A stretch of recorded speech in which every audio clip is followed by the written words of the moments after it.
At 12 years old, an age where many are still trying to figure out who they are, We love Star Wars. Thomas Ponce from Castleberry, Florida, has a strong sense of who he is.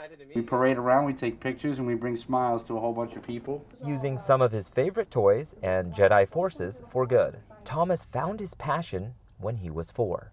That's Marco. He's been telling me since he was very little, this is what I'm supposed to do. It's my purpose in life. Yeah. Influencing and teaching animal rights through his website. Lobbying for animal rights is such a critical component of being an animal advocate. We're giving people the tools necessary to lobby. His inspiration?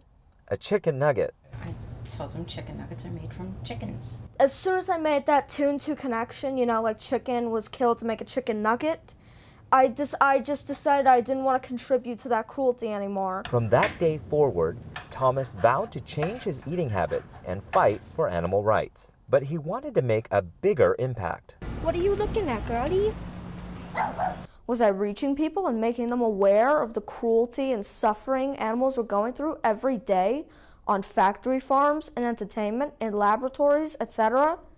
I certainly was. He started spreading his message at home.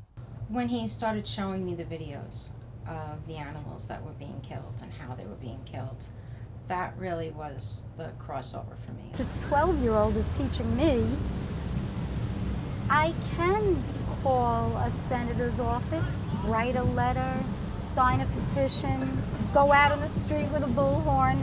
There are things that one person can do to make a difference. He then took his message to school.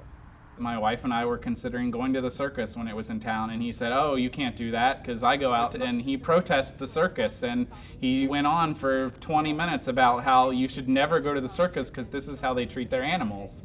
I've always had a love for animals, but when I met Thomas, he encouraged me to go out and actually do something. I heard about a thing called the National Animal Rights Conference in Washington, D.C. At the conference, Thomas made a huge impression on animal rights activist Jessica Astroff. This young man raised his hand and asked this question and said, "I need to know how I can get funding for my organization." And I was shocked to see that he looked like he was maybe 10 or 11 years old. Together, they mobilized 25 people to join Thomas's Animal Rights Committee. I was standing up for their rights and making sure their suffering was not going unnoticed. The facts that he presented is something that has its way of convincing someone that something needs to be done. He drafted SB 540, a bill that protects sharks in Florida. Fighting for what you believe in at any age isn't always a popular thing to do. It doesn't matter how many times people try to put you down. You gotta always overcome that. You have a voice. It's yours to use. Don't let anyone else use it. What I love is that this is just authentically you. Yeah. That it's like it's not make-believe, not parents are forcing you to do something, and it seems like it bleeds out into other parts of life too. Thomas says he's been bullied by his peers on the playground and adults on the picket line. This was my Beauty Is poem. Here's a poem Thomas wrote to his bullies when he was in the 2nd grade. I think beauty is all around us.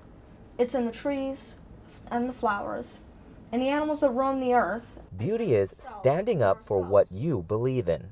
If you're a beautiful looking person and have a cold heart, you're the furthest thing from beautiful.